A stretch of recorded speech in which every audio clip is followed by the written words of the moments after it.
نبی علیہ السلام خو سره د خپلو ملګرو لاړ او دې کې د ام معبد خاوند راغی. ابو معبد ښځه ورته وایي ناشنا شي ښځه خاوند ته زر وایي ای سړي راشي او ناشنا ټوکه درته وکړم څه هغه زموږ ناجوړه چیلۍ ته وګوره هغه د جوړه شوې ده او هغه ناجوړه چیلۍ بلا پی وکړل او اوس هم تی د پیو نه ډک دي. وی ښځې دا څه مسله ده؟ نو قصه یې ورته وکړه. ای ښځې دا سړي څنګه و؟ دا شکلونه و دا دې ولې پرېښودل؟ دا خو هغه هلک او ځوان معلومیږي چې د مکې خلکو د وطن نه رایستی دی او هغه د آخرې زمانې پیغمبر معلومیږي. ولې دې نیثار؟ وی ما خو ډېر وس وکړه چې تا له غټه مېلمستیا کوم ګډ چیلې د لالالم خو هغې ایثار نه شو لاړل. بیا څه موده پس دا ام معبد او دا خاوند د ابو معبد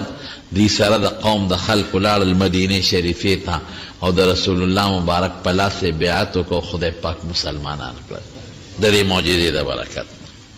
مدینې شریفې ته چې نږدې شو هلته بل غم پېښ شو. هلته د مدینې منورې یو بل لوی بدماش دی یو ډېر لوی ملک دی هغه هم ورته لارې څارلې هم په دې تمه و یاره که راغې نو نیسم به او سل اوښان به ګټم او سل نه 200 دي نو هغه هم ټولې لارې ورته بندې کړې وې ناقهبندۍ کړې وې یو لار او بله بدماشان یې ټول ځای په ځای خواره کړي او په خپله هم ولاړ دی ورسره خپل بدماشان دي. لیکن نبی کریم صلی الله علیه وسلم ور مخامخ شو. بس هغه خو ابوبکر پیژنده نبی علیہ السلام نه پیژنده ابوبکر پیژنده ځکه ابوبکر صدیق دا تجارتي سفرونه کړي هغه پیژنده چې هغه څنګه ولیده د هغه نوم څو بریده د پلار نوم یې حسیب او د اسلم قبیلې سره تعلق لره بریده ابن حسیب اسلامي. بس فورا رسول الله مبارک ته وی د الله رسوله بریده دی نوم خو معلومو نوم خو د بدماشانو نیکماشانو چې کوم مشهور خلک یې پیژني وی صاحب بریده دی ویارېده حضرت ابوبکر خو تاسو ته 13 جمعه ما ویلو چې د ابوبکر صدیق یاره په خپل ځان نه وه په نبي علیه السلام. بیا ورته حضور پاک فرمایي ابو بکر ما ظنک باثنین الله ثالثهما دا هغه دوه متعلق د څه ګمان دی چې درې مو سره الله دی مو سره الله ملګری دی فکر مه کوه. اوس بریده سره سیبه نیزه ده توره ده غشي دي لښکر دی رسول الله مبارک ته رانږدې شو او په ډېر خوشحالۍ باندې چې که خیري بس 2 کسه دي او بس سرونه به ته ووه مکې ته به یو سم 200 اوښان نو په حضور پاک یې رو بچو دا بدماش په سړي رومبې رو بچي. نو پیغمبر علیه السلام ته وایي چې را مخامخ شو او تپوس یې کو نو حضور پاک پې مخکې شو تورې که ته په ما روب راچې نبي علیه السلام پې ور مخکې شو نو حضور پاک دې تپوس کوي هلکه څوک یې نو هغه داسې رو بچو که نه نو هغه وی بریده ته ما نه پېژنې ادم پښتانه وی هلکه وي د نوم خو یې اټک په دروازه لیکلی ما نه پېژنې مخلوق دنیا پیژني چې دا خبره په حضور پاک مسکې شو او مخې ابوبکر ته واړو نو بریده د دې اصل ماده په عربی کې برد دی برد یخنۍ ته وایي نو ابوبکر ته وایي ابوبکره برد الله عنا عدونا زموږ دشمن خدای ښه ډېر سوړ کړ برده عدونا دشمن مو سوړ شو یخ شو هغې نه نیکفالي واغېسته بیا ورته وي د کم قوم سره تعلق لري ابوریده ورته داسې په غوسه وایي بنو سهم رسول الله مبارک بیا داسې مخ راواړو ابوبکره قدر الله لنا سهمه مونږ له خو خدای د خیر سهم عربی کې ایسې ته وایي مونږ له خدای د خیر ایسه راکړه هغې نه هم نیکفالي واغېسته وی خاندان دی کم دی قوم وی اسلم نو اسلم د سلامتیا نه وتی دی ابوبکر وصلنا بالسلامه مونږ په سلامتیا راورسېدو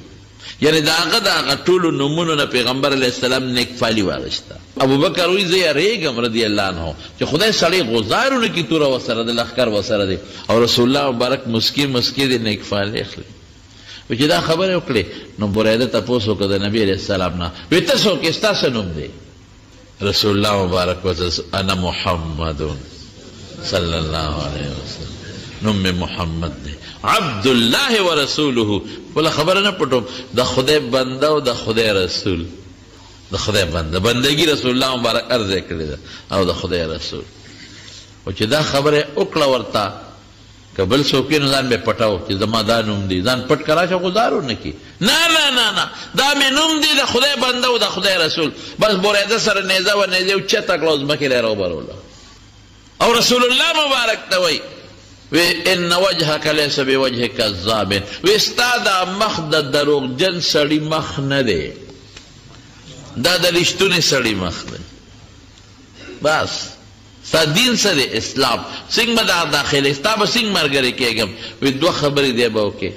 اراته خایا او یشهد ان لا اله الا الله واشهد ان محمدا عبده ورسوله بوره د خدای مسلمان ته دروغجن نه ستا مخ دروغجن نه دی دروغجن سړي د مخه معلومیږي او مرګرو ته وی شابه ټول مسلمانان شه ټول مرګري خدای مسلمانان کړ هغه انسان چې د رسول الله مبارک د ښکار په تمه ناستو او څو شپې ورځې لارې څارلې وې هغه خدای د پیغمبر غلام کړ ورېده ورته ویل الله رسوله د مدینې خلق قبایلي خلق دی نو که ته د چا په امان کې داخل شوې نو ته به محفوظ یې اوس هم چې د قبایلو ملک سره څوک دیره شي بیا ورته څوک غږ نه کوي او دشمنان دې ډېر دي نو ته زما په امان کې مدینې ته داخل شو دا به ډېر ښي څوک به راته غږ نه کوي هغوی ډېره ښه ده نو برېده خپل پټکې راکوز کړه او د نیزې په څوکه کې ونیوه او د پیغمبر علیه السلام د خادم په شانتې د اوښې واګې لاس کې ونیولې او خپل بدماشانو ته وی ګیر چاپېره تاو شئ اوس خو بدماشان نه دي مسلمانان دي چې څوک نقصان ونه رسوي او د یو جلوس په شکل کې پیغمبر علیه السلام مدینې منورې او قبا ته وردننه کړ او آواز به کوي خلکه ورې رسول الله مبارک د بریده په امان کې مدینې ته داخلېږي چې چا مو ته سترګې کږې کړې نو ګورې زه پوه شه هغه پوه شه الله څونه مدد کوي په دې طریقه حضور پاک لومبې قبا ته لاړ او د قبا خلق دا به سار راوتل تر مازدیګره پورې به په انتظار و ځکه هغوی ته پته لګېدلې وه چې حضور پاک راوتلی نو ماښام به کور ته واپس تاړه نو یو یهودي دا قافله صحیح کړه نو اواز یې وکړه ای د مدینې خلکو بختم راوچت شو بختم راغی هغه دی نو خلکو را منډې کړې چا سره وسلې دي چا سره تورې دي او د رسول الله مبارک د اوښې مبارکې نه ګیر چاپېره دي او په یو شان کې خدای مدینې ته ورسو حضرت ابوبکر صدیق رضی الله عنه په جدا وخو او حضور پاک په خپله جدا وخو ابوبکر زر د خپلې اوښې نه د نبي علیه السلام اوښې ته ور واوړېده او د پیغمبر علیه السلام سره کېناسته او د خپل څادر سوری پې د پاسه وکړه چې په نبي علیه السلام سوری وي نو یو خو به دا چې د باندې سوریم شو او دویم دا چې د نبی علیه السلام به خلک پیژني چې دا سوری پې شوی دی د څادر دا حضور پاک مبارک دی نو دوی له اول ورسېدل قبا ته اوس چې کوم ځای مسجد قبا دی دې ته به عوالي وي دې ته حضور پاک ورسېد نو څلېرویشت ورځې یا څوارلس ورځې تقریبا دا پیغمبر علیه السلام هلته تېرې کړې چې څنګه ورسېدل نو فورا حضور پاک یو خپل ارمان ښکاره کړه یاره وی دلته یو جومات جوړول پکار دی نو یو صحابي حضرت کلثوم ابن هدم رضی الله تعالی عنه هغه وی چې زه ځای ورکوم جومات له او پیغمبر علیه السلام هغه سره دیره هم نو هغه جومات له ځای ورکړه او بیا جومات آبادي شروع شو نو صحابه پکې لګیو هغوی هم پکې کار کو او خود نبی کریم صلی الله علیه وسلم هغه پکې په خپله کار کو کار یې شروع چا به یو خښته راوړه چا به دوه خښتې راوړلې دې نه دا معلومه شوه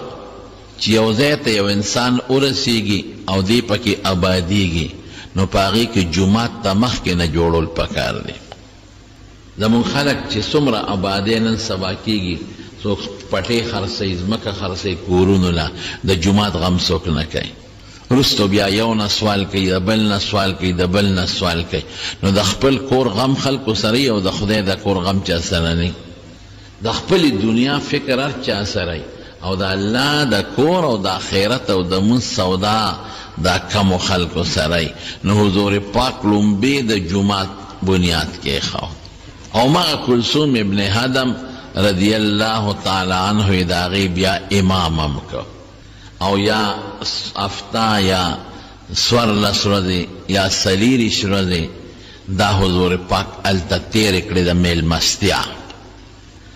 هغه صحابي سونه خوش قسمت کم جمعات ته چې هغه ځای ورکړ وروسته د هغه کورم په جمعات کې شامل شو دومره خوش قسمت چې الله د دې جمعات صفت په قرآن شریف کې کوي الله کوي لمسجد أسس على التقوى من أول يوم أحق أن تقوم فيه رجال يحبون أن يتطهروا والله يحب المطهرين اغا جماعت پا مخدز مکا دا بیت اللہ نا پس رنبی جماعت دا بیت اللہ نا پس دا حضور پاک پا زمانہ کی رنبی جماعت اغا مسجد قبا دے او اللہ وی دا دی بنیاد پر یاکارے ندے کے خودلے شوے دا پا تقوی او پا پرزگارے کے خودے شو او اے پیغمبرہ تا دیر مناسبے چلنبے پاکے تو درے گے منس پاکے ہوکے او اللہ صفتو کوي دی جماعت تا اغا خلق رازی چی دا اغوی پاکی زوال وقت ستروال و صفی وقت دا او اللہم پاک خلق خوخی دا اللہم پاک خلق وقت دی نو حضور پاک بیار دی خلقو نتا پوسو کو وی تاسو سا عمل کوي چی تاسو دا صفای اللہ پا قرآن شریف کے ذکرو کو وی سید اللہ رسول منگ لاول چی استنجاو کو نو پلوٹا زان صفا کو دا لوٹے نا پس بیا اوبے استعمالو نو دا مستحب طریقم دا جساڑی بعض خلق استنجا کئی نو صرف پاوبو دانو وینزی نو آگے سر پورا سپای گوری نرازی دے زر پاسی خود متیاز و قطرے لگی لگی را روانی وی نو دا تا خو پتاونا لگی دے خوی دا دا اوبو قطری دی او دا متیاز و لگی لگی را روانی او جساڑی پا لوٹا و پا کاغذ مخ کے زان اچ کی او پورے یقین راشی چې او زما د متیادو قطرې نورې نه راځي نو بیا په اوبو ځان ووینځي نو پوره صفای راشي نو یو خو د دې جومات صفت الله وکړو د هغه قوم صفت یې مؤثره وکړو هغې ته پاک خلک ووې تقوادار خلک یې ورته ووې او دویم نمبر دویم الله د جومات ته یو لوی شان ورکړ هسه شی دی رسول الله مبارک فرمایي چې چا په خپل کور کې اودس وکړ او دی مسجد قبا تلار او دو رکات منزی پکیو کو دل با اللہ دا دی دو رکاتو پا عوض دا عمر ثواب ورکی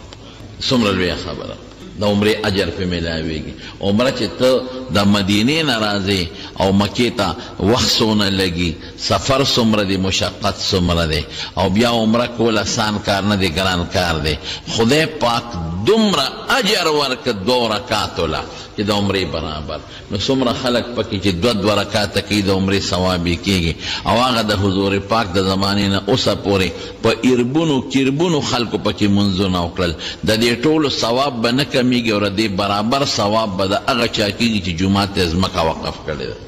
هوښیار سړی هغه ځای نه حضور پاک بیا د جمعې پر ورځ را روان شو د ګل پر ورځ رسېدلی او د جمعې پر ورځ را روان شو په ربیع الاول کې نو چې څنګه د جمعې په ورځ دی بهر راووته نو لار کې یو محله و بنو سالم هغې کې حضور پاک لومبې د جمعې مونځ وکړ دې نه مخکې د جمعې مونځ فرض و جمعه خو لیکن په مکه کې طاقت نو چې جومات کې مونځ وکړي مشرکانو نه پرېښودل او په لاره د بانډې دي ټولې بانډو کې د جمعې مونځ نه کېږي مسجد قبام بانډه ده نو هلته هم د جمعې مونځونه که حالانکه یا دو جمعې یا درې جمعې پکې منځ کې راغلي دي او دا د مدینې مضافاتو ته داخل شو نو لومبې د جمعې مونځ نبي علیه السلام وکړ او چې څنګه یې مونځ وکړه نو د مدینې او د سرداران راغون شو نو پیغمبر علیہ السلام ته درخواستونه شروع کړل الله رسول ته به زما میلمه ما سره به بل وی دا الله رسول ما سره به بل وی دا الله رسول ما سره به رسول الله مبارک او فرمایل زما دا اوخه پرې ده چې دا کم ځای پرې وتا دقه ځای به زه قیام کو دا د خدای د طرف نه ماموره ده د خدای د طرف نه زما دی اوخې ته اډر کیږي چې کم دی دا سم لاستا د چا د دروازې مخکې به زه به د هغه میلمه او ماشومان روتل ښځې روتې په دیوالونو ښځې ولاړې دي او ماشومان په لارو کوڅو کې ولاړې دي او ډېره خوشحالي ده په مدینه منوره کې او ماشومان تنبلونه وي او ښځې تنبلونه وي او طلع البدر علينا من ثنيات الوداع وجب الشكر علينا ما دعا لله داع أيها المبعوث فينا جئت بالأمر المطاع پمونږ د څوارلسمې سپومې د قبا د درو نه راوچته شوه د څوارلسمې سپومې او تر څو چې مونږ جمدي یو د دې شکر په مونږ لازم دی تر څو چې زمونږ ژوند دی مونږ به د دې شکر ادا کوو او ای هغې شخصیت چې ته خدای مونږ ته رالیږلې جئت بالامر المطاع تا ته داسې کار خدای درکړی دی په داسې کار ته مونږ لرالې چې مونږ به ستا تابعداري کوو ته به زمونږ مشر دا شروع شوی خوشحاله دي حضرت انس وی قسم په الله چې رسول الله مبارک په کومه ورځ مدینې منورې ته داخل شو نو ټول ارسه روښانه و اضاء کل شی او په کومه ورځ چې رسول الله مبارک د دنیا نه تشریف یوړه آخرت ته وی مونږ لا د پیغمبر علیه السلام د قبر په خاورو کې لاسونه لړلي لګیو په قبر هم خاورې اچولې خو چې مو وکتل نو ارسه تیاره و هغه رڼا نه وه کوم چې د حضور پاک د راتلو نه پس کومه رڼا په مدینه کې شروع شوې وه ماشومان خوشحاله دي ښځې خوشحاله دي واړه خوشحاله دي او رسول الله مبارک به د ماشومانو په سرونو لاسونه کېښودل وی بچې تاسو خوشحاله وی او بچې ستاسو زه خوښ یم او د الله رسول زموږ ډېر خوښ یې وی ښه ګورې زما هم خوښ یې ښه زما هم در سره مینه شته یو برخوردار دی حضرت طلحه رضی الله عنه طلحه ابن براق نوجوان دی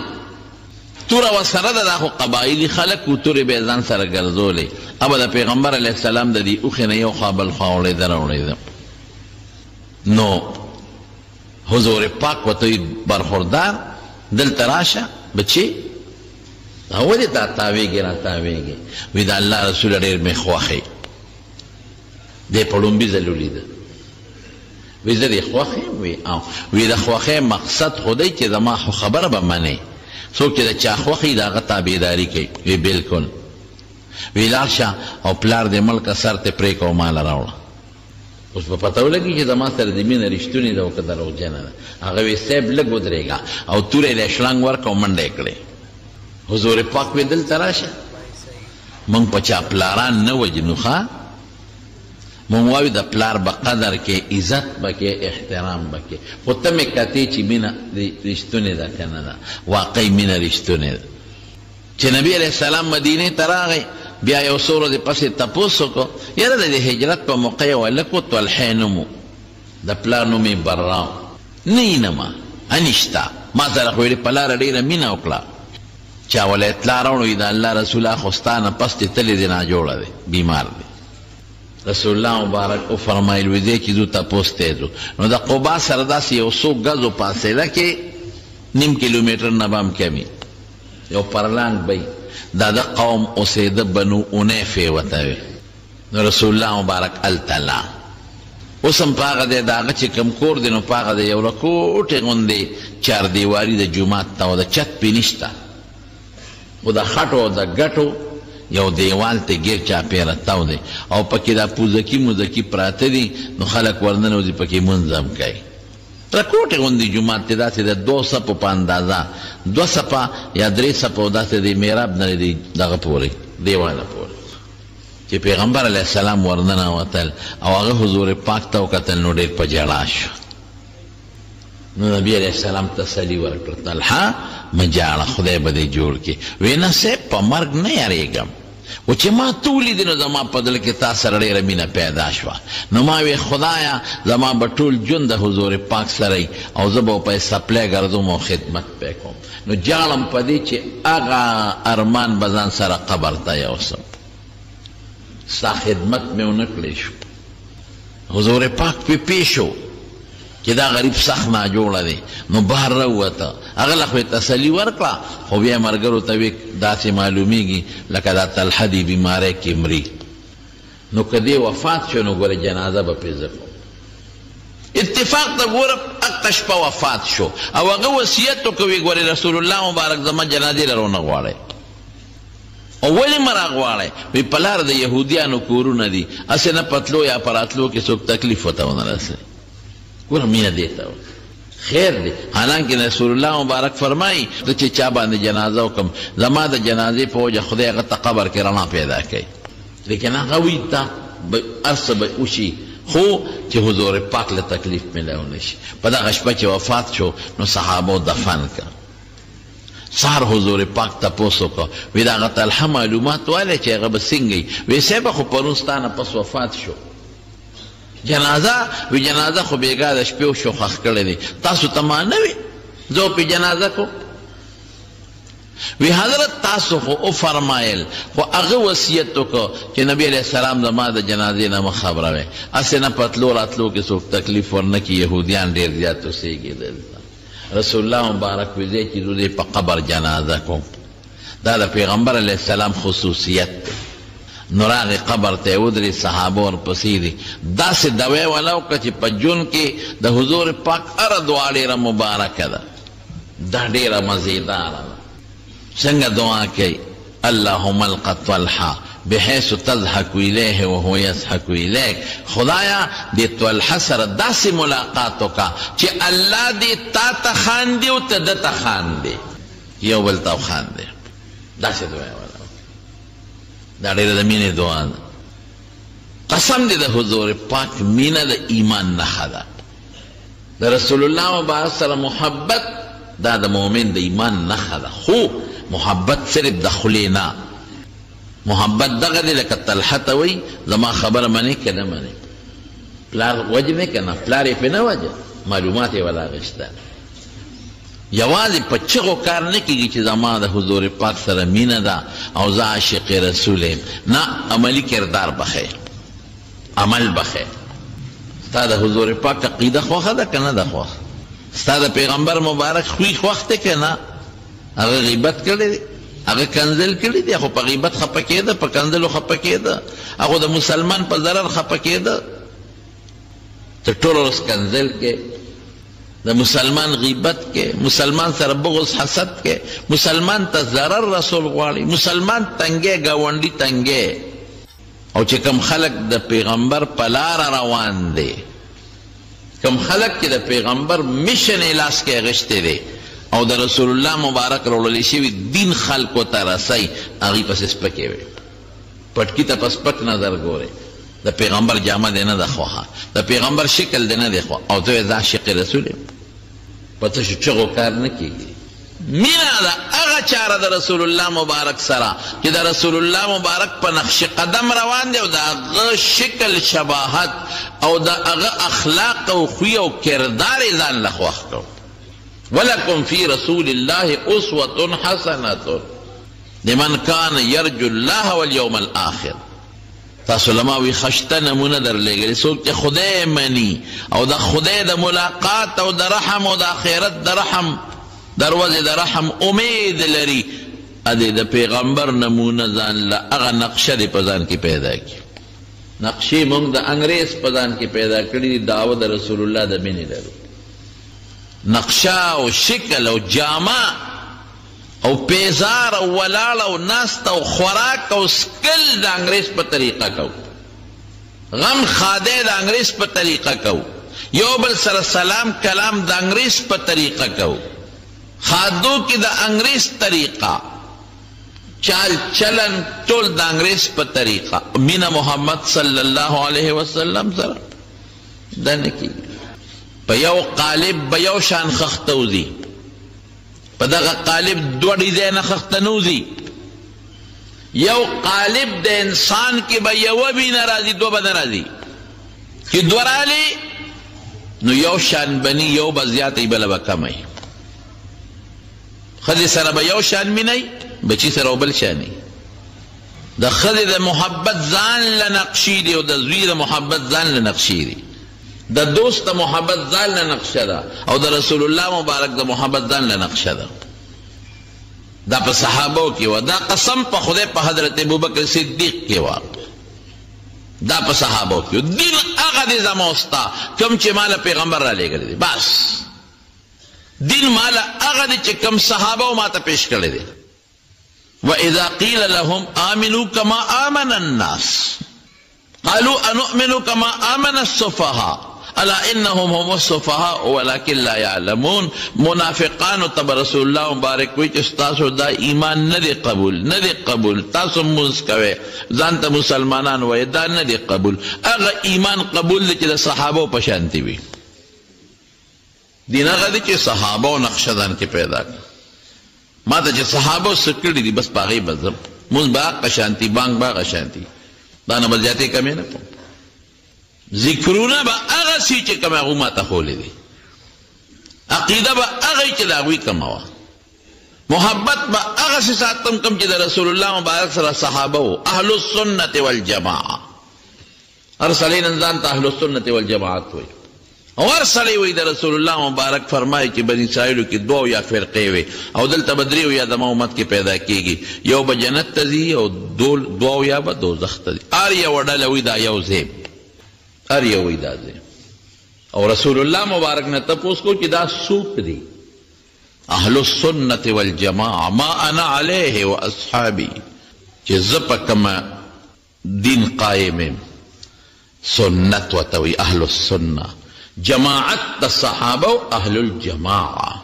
اهل السنه و اهل الجماعه. اهل السنه والجماعه د رسول الله سنت او د صحابه سنت، د رسول الله مبارک طریقه او د صحابه طریقه، دې ته اهل سنت والجماعت وایي. چې دې د پیغمبر سنت او د هغه نقشه خوښه کړي، ځان کې کېږي، او د صحابو چې څنګه ژوند تېر کړی دی هغسې ژوند تېر کړي، بس دا خبره ده. په نوم کار نه کېږي، نوم خو به خشته نوم هر څوک ځان له کېږي، خبره ده کردار ده. که د شرابو په بوتل دی د پاسه خشته مزیدار سر کېښود او ښه خشته رېګمال دې پې ووو او کاغذ دې پې ولیکل او د زمزم د اوبو لیبل دې پې د پاسه ولګو، نو په دې لیبلونو باندې او په دې خشته سر باندې هغه شراب زمزم کېږي؟ نه کېږي. ته پې د پیو لیبل ولګو چې دا پی دی، والله کې پی کې نه کېږي. زمارونو بس پیغمبر مبارک چې کم سنت دی په هغې تابعداري، د صحابو چې کومه طریقه ده د هغې تابعداري. او که د صحابو د پیغمبر نه جدا لین باندې لاړې دا بدعت دی. او رسول الله مبارک فرمایي من احدث فی امرنا هذا ما لیس منه فهو رد. زما په دین کې چې چا نوی شی جوړ که د ثواب په نیت به جوړی، دی بوی د ثواب ګټم، فهو رد، دا مردود دی، مردود دی، مردود دی، نه دی قبول. کل بدعت ضلاله وکل ضلالة فی النار. دین کې چې چام نوی شی راوویسته د ثواب په نیت یې کوي، د ثواب په نیت، او نوی شی یې راوویسته دا بدعت دی، او بدعت گمراهي ده، او د گمراهۍ نتیجه د جهنم اور دی. دین به ماته صرف پیغمبر ښیي او د پیغمبر مبارک شاگردان به ښیي صحابه، او بیا زموږ فقهای کرامو د قرآن و سنت نه مسلې رایستې دي. هر سړی په قرآن و سنت نه پوهېږي، بس د هغې تابعداري به بس دا اسانه خبره دی که دویمه نشته. هلکه دا کار جایز دی که ناجایز؟ وګوره پیغمبر کړی دی، هغه ویلی دی، صحابو د هغه مخکې کړی دی، بس جایز شو. رسول الله مبارک نه دی کړی، صحابو نه دی کړی، فقهای کرام هم د قرآن و سنت نه دا شی نه دی راویستی، بس ځان ته ساتي. ناجوړه چې شی نو د زمیندار نه تپوس کې د علاج، او که ډاکټر نه کې تاسو نه تپوس کوم. چې بیمار شي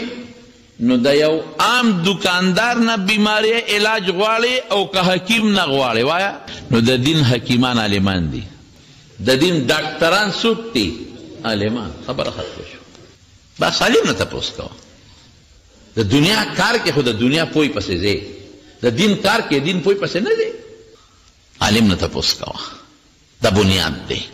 بهر کې خبره مې دې پورې کوله چې صحابه محبت مې راته ښه. نو نبی کریم صلی الله علیه وسلم یو وی ما سره بل وی ما سره وی زما دا اوښه پرېږدی چې کوم ځای سم لاسته د هغه به میلمیم. راتله راتله راتله راتله مدینې ته داخله شو. هغه زمانه کې به ورته یثرب وی، بیماری وی سره، هر قسمه تکلیفونه او رنځونه و پکې. اوبه د مدینې داسې وی لکه د مالګي په لختو کې به اوبه بهېدلې، بوی به یې کو، خلک به پکې ناجوړه کېدل. رسول الله مبارک راغی، برکت راغی. الله اکبر. مکې نه خدای ګل دستر اوچته کړه مدینې نه. ته خوش قسمته خلک. مکې مکرمې نه خدای رحمت راوچت که کم خیر راوسته مدینې ته، برکت خدای هغه ځای نه راوسته مدینې ته. ولې د مکې خلکو د دغه لوی نعمت شکر ادا نه کړ، شکر ادا نه کړ. او د مدینې خلکو شکر ادا کړ. د مدینې خلکو پیغمبر له پړه کې ځای ورکړ، او ماشومان هم ورته خوشحاله دي او ښځې هم خوشحاله دي. چې څنګه راغی د حضرت ابو ایوب انصاري د دروازې مخې ته اوښه سملاسته، او چې سملاسته نو فوري بیا پاسېده او تلا د ځمکې به بویوله، ځمکې ته به پوزه نږدې کوله او پوزه به یې راښکله، یو ځای ګرځي ګرځي ګرځي ګرځي بیا اقه ځای له راله. د ابو ایوب انصاري د کور مخکې اوښه سملاسته. چې سملاسته نو غړانګې خوره کړه، ویې غځوله او لکې اترنګوله، بس دا د اوښې فل سټاپ ودرېدل دي. او فټافټ حضرت ابو ایوب انصاري د رسول الله مبارک سامان په منډه خپل کور ته وتښته. د هغه د دروازې مخه وه. الله رسول ما سره به ټیک شو.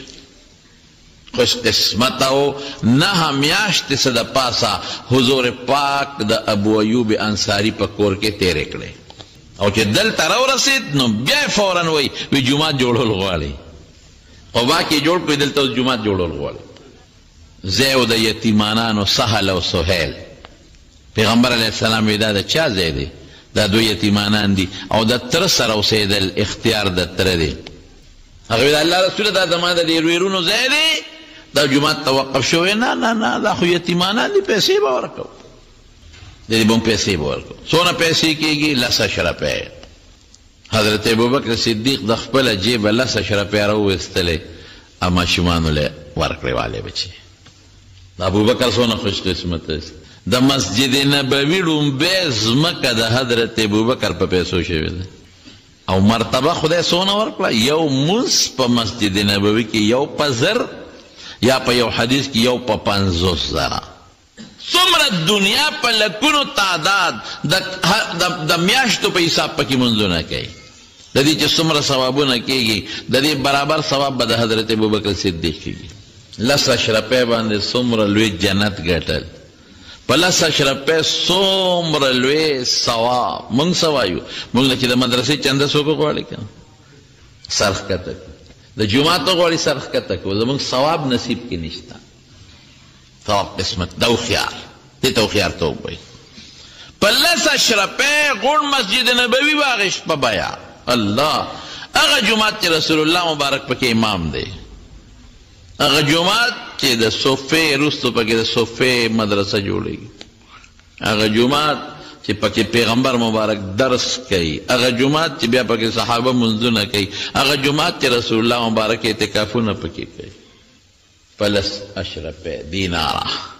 خوش قسمت انسان و حضرت ابوبکر صدیق. رسول الله مبارک یو ځل یې وفرمایل چې څوک دا نیکي کوي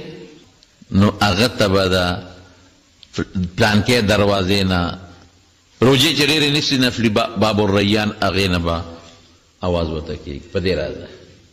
څوک چې نفلي منځونه ډېر کوي هغه ته به د هغه بلې دروازې نه اعلان کېږي په دې راځه د جنت.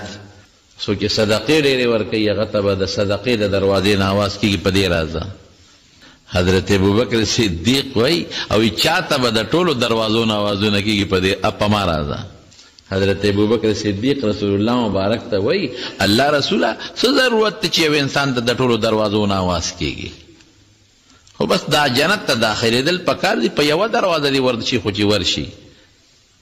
حضور پاک ورته وی ابوبکره بعد انسان ته به د ټولو دروازو نه اوازونه کېږي، د یو دروازې سړی به وي په دې راځه، د بلې دروازې دربان به وي په دې راځه، د بلې دروازې دربان به وي په دې راځه. ابوبکره ته هغه خوش قسمت چې د جنت د ټولو دروازو نه به تا ته اعلان کېږي. ارجو ان تکون منهم. دا خوش قسمت انسان. او د حضور پاک د وفات بیماری چې وه، عائشه بی بی فرمائی مونږ ورته راتو شو نبی علیہ السلام ته او سخت تکلیف کې دی، بیماری کې دی او بېهوشه شو، پرکاله شو. چې پرکالی ختم شوه نو وی فرمایي چې اصول الناس خلکو منځ کړی دی. بیبیانې ورته وی نه لا هم تا سته انتظار کوي، الله رسول نه دی کړی. خو یې په ما اوبه واچوې د اوو مشکونو نه چې چا پکې لاس نیولی ډک، نو یو غټ لوښی یو غټ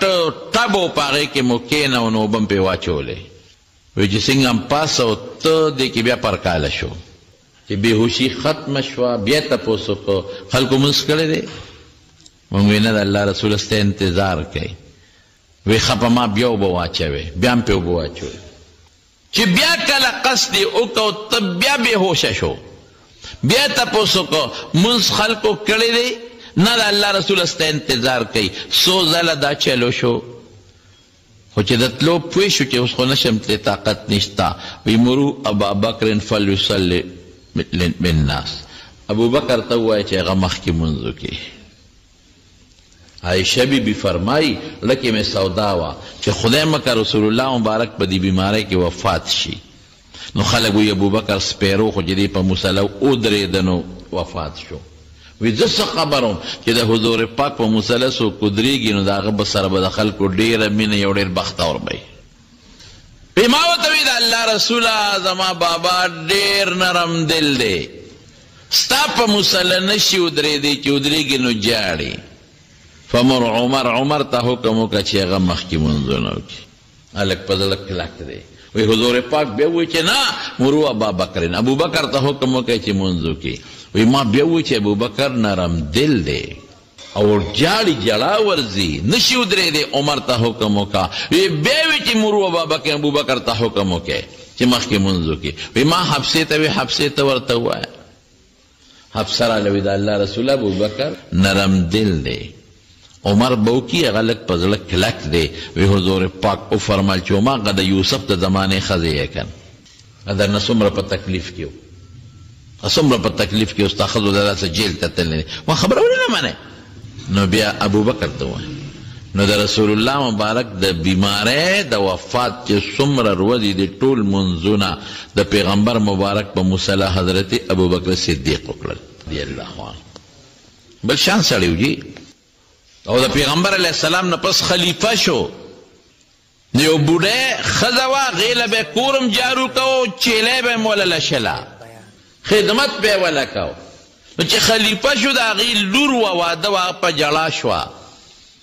وی ولې؟ وی زما د مور خدمت به څوک کوي، اوس به وله ځای څوک جارو کوي، چیلی به وله څوک لشي. حضرت ابوبکر څه وی ولې خفه کېږې؟ وی اوس خو ته خلیفه شوې که نه، او د مسلمانانو کار به کوي، زما د مور خدمت به څوک کوي. وی د مسلمانانو خدمت هغه څوک کولی چې ستا د مور خدمت به کوي. زه به د مسلمانانو خدمت هم کوم، خو د مسلمان خدمت ما ستا د بوډۍ مور د خدمت نه نشي منې کولی. هغې نه پس به م راته بادشاه دی، هغه بوډۍ له به چیلی لشله او کور به وله صفا کړو. او کم میرټ لیست جوړ شوی دی د جنتیانو، ټول صحابه مبشرین بالجنت کې د جنت زیری ورته شوي دي. خو په دې ټولو کې د لسو کسانو په یو مجلس کې حضور پاک نومونه اخیستي دي. شارټ لیست چې ورته دا خلک وایي. هغه میرټ لیست کې او شارټ لیست کې اول نمبر نوم د حضرت ابوبکر صدیق دی. ابوبکر فی الجنه. ولې؟ د هجرت لوی سفر یې ورسره وکړ، لوی سفر،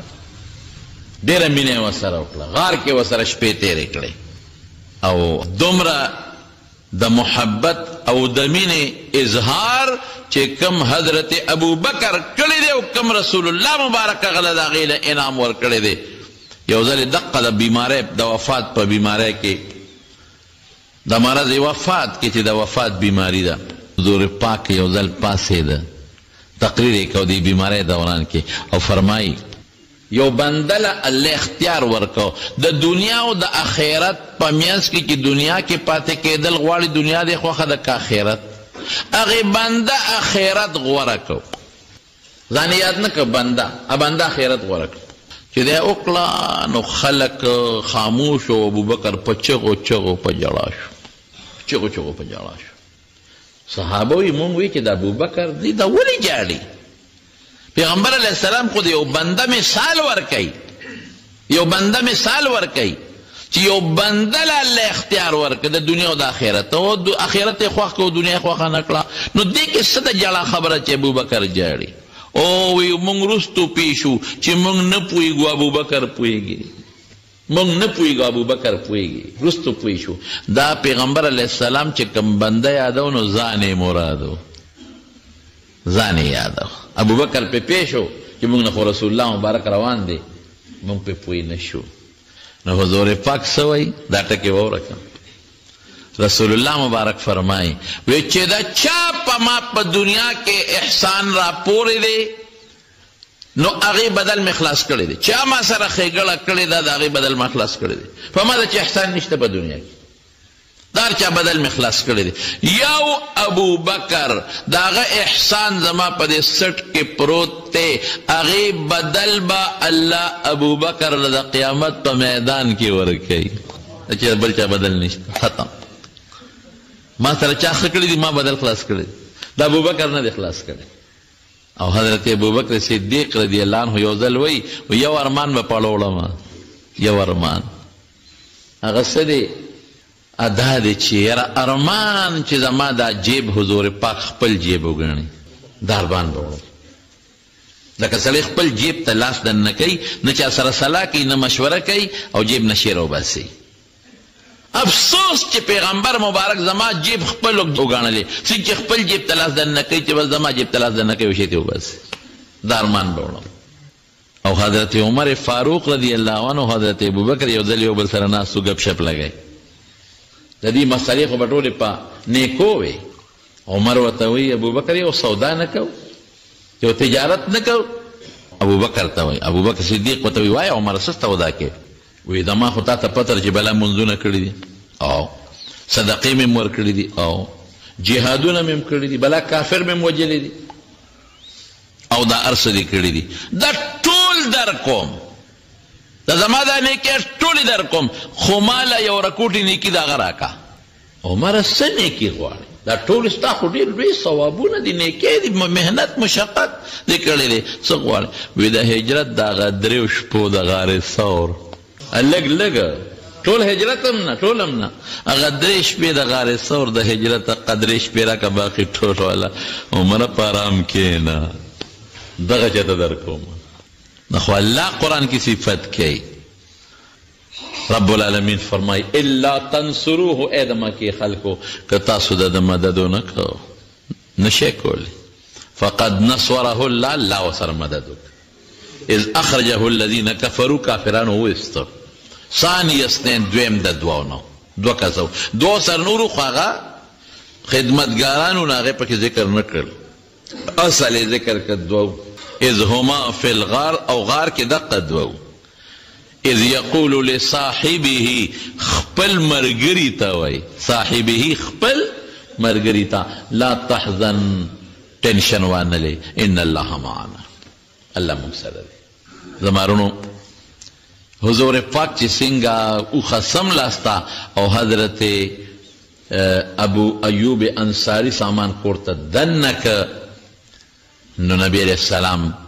بیا دا 9 میاشتې کم و بیش دا هغه سره تېرې کړې نو رسول الله مبارک ابو ایوب انصاري ته وایي چې ته داسې وکړه چې ماله میلمانه او خلک ځي راځي د هغه کور 2 منزله و نو ته په بره منزل کې اوسېږه زه به لاندې اوسېږم هغه وایي د الله رسوله ټیک ده چې شپه شوه ابو ایوب انصاري ښځې ته وایي چې ښځې څه غلطي مو کړه مونږ به بره یو رسول الله مبارک به زمونږ د خپو لاندې وګټه بې ادبي وشوه دا هم څه وکړل اوس که ورځو او حضور پاک راویښو چې صاحب ته بره نو خوب نه وځي ستړی دی داسې خو نه شو کولی خو سهار له به ورته وایو چې مونږ بره نه شو تا مونږ خپې به برې مونږ به تر مونږ خپو لاندې وې ته به بره یې مونږ به لاندې یو ښځه ورته وایي دا تپوس خو به سهار وکړو خو اوس به څه کوو؟ وایي ښځې داسې کوو دیوال پورې به ودرېږو. موږ ته پته نشته چې زموږ د رسول الله مبارک کم ځای ملاس دی.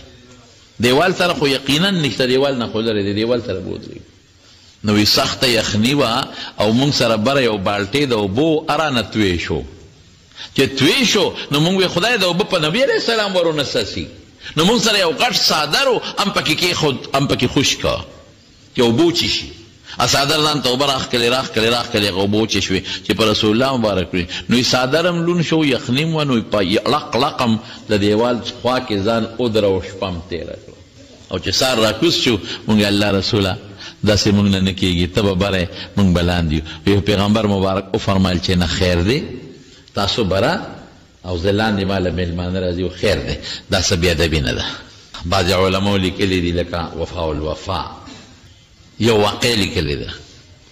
وی دا کور په حقیقت کې د ابو ایوب انصاري رضی الله عنه نو دا د پیغمبر علیه السلام. وی په دې علاقه یو ځل یو بادشاه د یمن تېرېده، طبع د هر بادشاه لقب و د یمن. ناخه سره بلا عالمانو تېرېدل، نو د مدینه کې دمه وکړه په لاره چې دې قافله دمه کوي. نو هغه عالمانو هغه طبع بادشاه ته وی چې یاره بادشاه سلامت، دا کومه خوره چې موږ پکې دمه یو دا هغه خوره ده چې د آخرې زمانې پیغمبر به دلته هجرت کوي. بادشاه وی ښه تاسو پوره کتابونه وګورئ معلومات راکړئ، زما پکې غرض دی. هغې خپل کتابونه او سوچ بچار چې وکړو هغې وی همدا ځای دی دلته به هجرت کوي. به د بادشاه قافلې ته وی داسې کار دی د آخرې زمانې د پیغمبر یو کور جوړوم. دا کور یې وله جوړ کړه او چې جوړ یې کړه نو د خپل قافلې چې کوم ښکلې عالم و لوی هغه ته وی دې کور کې به ته اوسېږې. او د بادشاه د نبي علیه السلام په نوم یو خط ولیکه چې ما ته خپلو عالمانو ووې د الله رسوله اخیري پیغمبره چې ته به مدینې ته راځې نو ما تاله یو کور جوړ کړه او زما دپاره به سفارش کې او زما سلام قبول کړه. یو خط یې ولیکه او هغه مشر عالم یې دیره که په هغه کور کې ورته وی دا به تا سره دا خط که ستا په وخت کې دغه پیغمبر راغی دا خط به م ورکړې دا کور به وسپارې دا مې هغه ته جوړ کړی. او که ستا په وخت کې رانغې نو زوی ته به دا خط ورکړې چې که ستا په وخت کې راغی دا خط به ورکړې.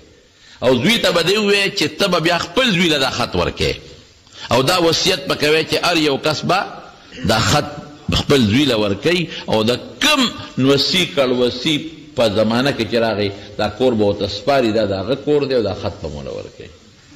نو علما لیکي وی دا ابو ایوب انصاري د هغه عالم په نوسو کې دا د هغه په نوسو کې نو چې رسول الله مبارک ورغې څنګه نو ګوره خو وی زما دا اوښه پرېږدی چې ته د خدای له طرف نه حکم کېږي چې کوم ځای سم لاسته د ده د کور مخکې سم لاسته. نو ابو ایوب انصاري ورته خط ورکړه وی صاحب دا پوش په پوش ماته پراته دی او دا کور ستا دی دا زما نه دی. او اسیم ابو ایوب انصاري د بنو النجار قبیلې سره تعلق لرو. بنو النجار دا د پیغمبر علیه السلام ماماخیلو د حضور پاک د نیکه مور د عبدالمطلب مور د هغې سلمان مو د هاشم ښځه هغه د دغې قوم نه وه. نو دی یو ګونه ماماخیل. نهه میاشتې پس بیا نبي علیه السلام مبارک واړه واړه کورونه جوړ کړل د خپلو بیبیانو دپاره. نو د حضرت ابو ایوب انصاري کور نه بیا هغې ته منتقل شو. اوس د ابو ایوب انصاري کور یا د امهات المؤمنین د ټولو بیبیانو کورونه چې څومره دي په جومات کې شامل دي. د مدینې منورې جومات د صحابو کورونه ټول تقریبا په جومات کې داخل شوي دي او مسجد نبوي فراخه شوی دی دا په هغې کې دی. نو دا د مدینې خلک خوش قسمته و چې لاړل او دومره مینه رسول الله مبارک بیا وکړه دعا وکړه مدینې ته یا الله اللهم بارک لهم اللهم بارک فی ساعهم و مدهم. خدای د مدینې د خلکو په خوراک په څیزونو کې برکت واچوي او خدای دا وبا ته لرې کړي. نو خوب یې ولیده نو صحابو ته یو خوب مې ولید چې یو توره ښځه ده به برسرې د مدینې نه ووته جحفې ته لاړه. نو صحابو ته تپوس وکړه الله رسوله تعبیر یې څه دی؟ وی دا د مدینې نه وبا خدای لرې کړه جحفې ته لاړه بیماري ته خدای ختمه کړه. او رسول الله مبارک فرمایي احادیثو کې راځي ان الایمان لیعرض یا لیعرض الى المدینه کما تعرض الحیة الى جحرها. وی ایمان بداسې مدینې ته راغونډېږي لکه سین چې مار خپلې سوړې ته غونډېږي. او په ټولو ځمکو کې اخیري چې کومه ځمکه روانېږي د قیامت پر ورځ هغه د مدینې ځمکه وي. او دجال به په ټوله دنیا وګرځي خو د مدینې خاورې ته نشي داخلېدی. د مدینې په کوڅو به فرشتې ولاړې، هغوی به وله مخ واړي، شام ته به دی لاړ شي او په شام کې به هلاک شي، مردار به شي. او رسول الله مبارک فرمایي د مدینې خلکو سره به څوک سکیم سازش جوړ نه کي مگر که د مدینې خلکو ته چا سکیم او سازش جوړ کړو داسې به خدای ویلي کي لکه مالګه چې اوبو کې ویلي کېږي، برباد به کړي الله. او بیا څه وایي؟ اللهم ان ابراهیم دعاک لمکه، خدای ابراهیم علیه السلام ستانه د مکې دپاره دعا کړې او زه د مدینې دپاره دعا کوم. د مکې ډبل برکتونه ولا الله ورکه. یا دعا یې ورته کړې. نو د مدینې شریفې ډېر فضایل دي او برکات دي. دې وجې نه چې څوک هم حج له لاړ شي، عمرې له لاړ شي، نو مدینې شریفې ته ځي. مکه کې بیت الله مبارک، هلته د رسول الله مبارک روضه مبارک. مکه کې مقام ابراهیم دی، زمزم دی پکې، مبارک علاقه ده. او مدینه منوره کې د رسول الله مبارک منبر دی، محراب دی، او هغه مبارک استنې او ریاض الجنت دی، او قبا ده، او د بقیع قبرستان دی، او د حضرت حمزه او د احد د نور شهدا او قبرونه دي. دواړه ځمکې غوره ځمکې دي، بهتره ځمکې دي، د مینې ځمکې دي، او زموږ د دین او د ایمان د تعلق ځمکې دي. نو دا واقع مې په دقه بنیاد درته ذکر کړل چې دا سفر کې هجرت شروع شوی او په ربیع الاول کې رسول الله مبارک ورسېد او د هغه ځای نه خدای دین بیا خور کړ. څومره چې دین دنیا ته ورسېد ګوټ ګوټ ته، دا د مدینې منورې د برکت نه ورسېد، د انصارو د برکت نه ورسېد. د مدینې خلکو ته به انصار وې، نوم یې ولا بدل که مخکې یثرب مدینة النبي نوم یې شو د پیغمبر مبارک ښار. دا ښایسته نو. نو الله دې زموږ د ټولو د بیت الله او د مدینې منورې د تللو سعادت بار بار نصیب. الله دې د فتنو آفتونو نه په امن کې وساتي. الله ته زموږ ډېر خیر او ډېر برکتونه نصیب. الله د شرونو نه مو ساتي، الله د آفتونو نه مو ساتي. الله برکات د دواړو جهانو نصیب کړي. خدای ډېرې خوشحالۍ راکړي. خدای چې څوک بیماران دي ته وله روغ صحتونه ورکړي. د چا چې بچي نشته خدای نارینه اولاد وله ورکړي. ډېر دوستان زموږ د یو ځای بل ځای نه راغلي دي مانځل هغه څومره دوستان چې راغلي دي خدای په یو یو قدم وله اجرونه ورکړي، برکتونه او خوشحالۍ ورکړي.